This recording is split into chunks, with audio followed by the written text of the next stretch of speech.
حياة فيها كل ما قلبك يتمناه، حياة فيها كل ما عقلك يستناه، حياة فيها فكر لا يمكن يوم تنساه. مجلة حياة هي دي الحياة. سيمفونية المدار الكوني.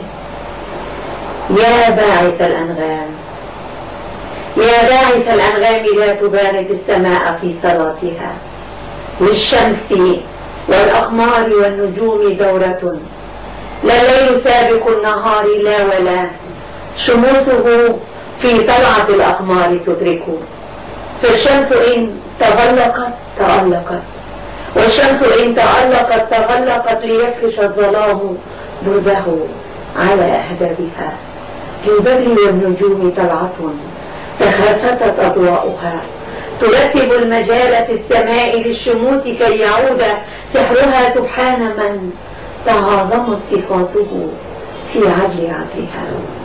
للشمس يا مباغت السماء طلعة تعيد للحياة كنهها، وتشمل المروج بالنماء والشقوق بالهواء والقلوب بالنقاء والوجوه بالصفاء، شراعها الوفاء. ترجل المراهق الكبير للصواغر اللواتي من عبق، ترجل الردى وأشعل النيران في سماحة المدى، والشمس شاردة لا يفتح العينين في شروقها سوى البلابل التي تعودت تراقب السماء.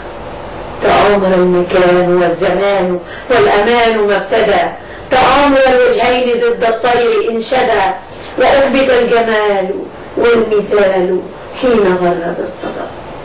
فطفلي الكبير قد تسلق الشجر وأطلق الأطيار من أعشاشها، وصوب البارود والنبال والحجر، واجتاح هذا السحر. من يطلق البارود والنبال لا يصاحب القمر، ويترك العنان للغراب في الفضاء، ويقتل الجمال في خزائن السهر. فقاهر الألباب سرب الغيوم واعتدى، واشتد حنكة على سذاجة المدى، فأفسد الكلام والحوار والجدل، ومزق الثياب من علا براءة الجبل. يا طفلي الكبير، يا طفلي الكبير لا تسل عن الهوى، فأنت قد سلمت واستسلمت للفتون والفتن، وطفلنا الصغير في حضانة الوسم لا تشكلت ملامحه ولا نما له بدن.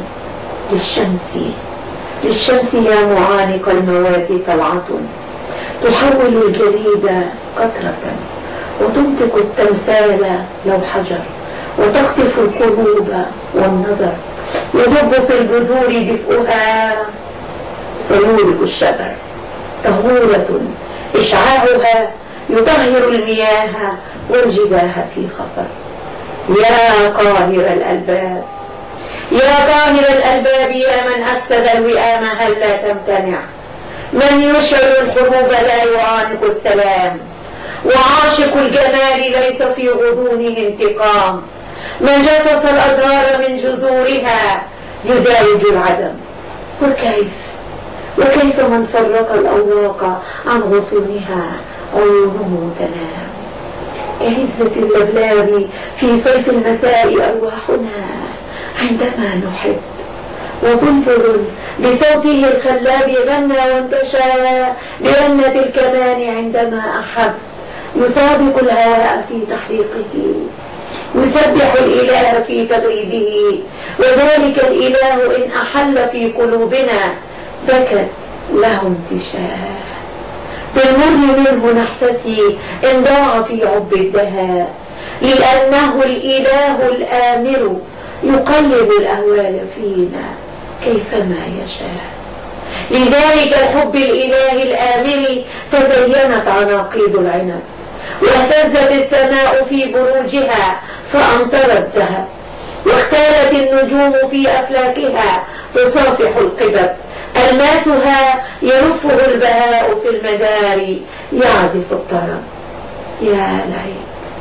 يا ليت من يطارد التحريق في السماء سائل الندم، وسائل القرآن إن فهم، وسائل البذور والجذور والزروع والرحم، وسائل النمور والقرود والنمور والبغم، وسائل النصور والصقور واليمام، وسائل الفراش والجراد والرجال، وسائل النساء والسطور والقلم.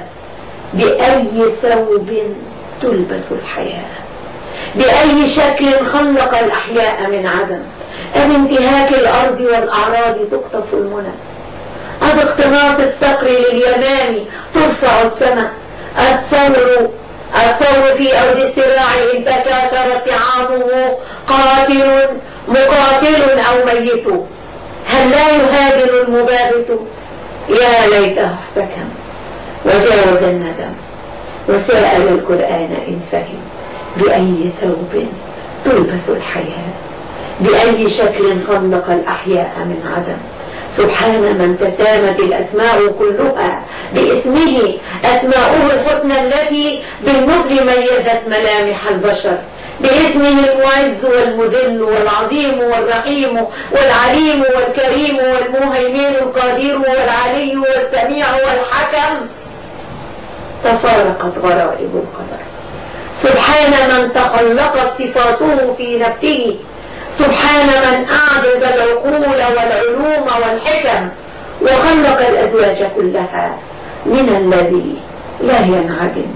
إن الإله واحد وحاكم ومحتكم، قد جفت الأقلام والحلق احتدم، قد جفت الأقلام والحلق احتدم.